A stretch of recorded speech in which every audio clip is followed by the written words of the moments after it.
The vaccine is coming out soon. I won't be talking about it, but I will tell you about the company behind it.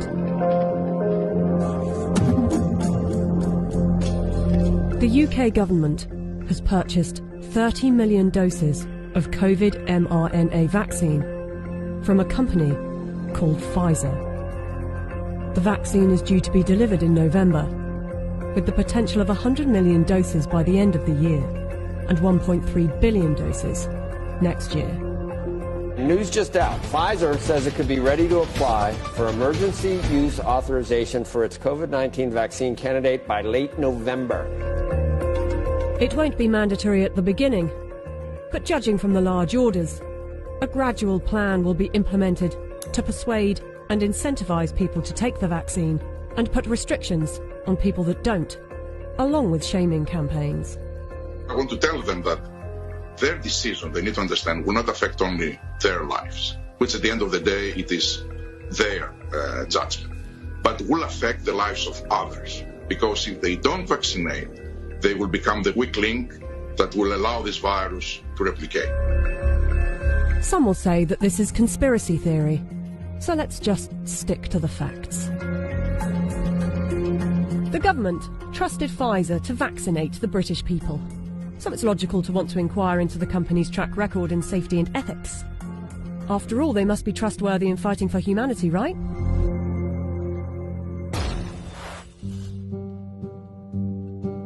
Pfizer made itself one of the largest pharmaceutical companies in the world by purchasing its competitors and through aggressive marketing tactics. What I'm about to tell you is only 20% of their rap sheet, otherwise this video would be hours long, but you can go to our website where you can see the full list. Pfizer received the biggest criminal fine in US history as part of a $2.3 billion settlement with federal prosecutors for mispromoting medicines and for paying kickbacks to compliant doctors. Pfizer pleaded guilty to misbranding the painkiller Bextra by promoting the drug for uses that were not approved by medical regulators. In the 90s, they were involved in defective heart valves that led to the deaths of more than 100 people. The company had deliberately misled regulators about the hazards. The company agreed to pay $10.75 million to settle Justice Department charges. Pfizer also had a class action suit with a $60 million settlement over Resolin, diabetes medication, that resulted in patients dying from acute liver failure, said to be caused by the drug. In the UK, they have been fined nearly £90 million by the UK's competition watchdog for unfair pricing to the NHS after hiking up the cost of an anti-epilepsy drug by 2,500%, charging the taxpayer an extra £48 million than the actual price, which is $2 million per year. Buying competitors and mis-selling drugs weren't the only factors in making them the giant of a company they are. Their special relations with doctors and medical professionals has also helped.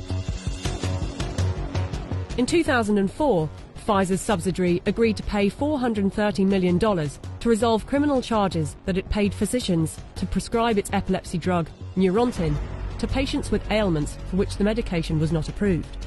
In 2010, a federal jury found that Pfizer committed racketeering fraud in its marketing of the drug. Pfizer disclosed that during a 6-month period the previous year, it had paid $20 million to some 4,500 doctors and other medical professionals for speaking on the company's behalf. In 2012, the US Securities and Exchange Commission announced that it had reached a $45 million settlement with Pfizer to resolve charges that its subsidiaries had bribed overseas doctors and other healthcare professionals to increase foreign sales. But some of you might say they are a business and they don't get to make billions a year by not being competitive. They're still trying to help humanity. Pfizer was sued in a US federal court by Nigerian families who accused the company of testing a dangerous new antibiotic called Trovan on children without parents' consent and using their children as human guinea pigs. A panel of medical experts concluded that Pfizer had violated international law, and the company agreed to pay $75 million to settle the lawsuits in Nigerian courts. The US case was settled for an undisclosed amount. Amid widespread criticism of high pricing for poor countries, and in particular AIDS medications, Pfizer offered to donate a 2-year supply of its drug, Diflucan, worth $50 million to the South African government. Yet in 2003, Pfizer backed away from the company's plan to license its AIDS drug for low-cost distribution in poor countries. The list goes on. I don't want to bore you with it. But ask yourself, if it was a car manufacturer, would you buy a car from them? We plan to honor our history, and we will only bring to the world a vaccine that has been proven safe and efficacious. If Pfizer is trustworthy enough to be given one of the keys to vaccinate the population with something that was knocked up in a few months, and with such a track record for safety and ethics, I know what I think. Do you?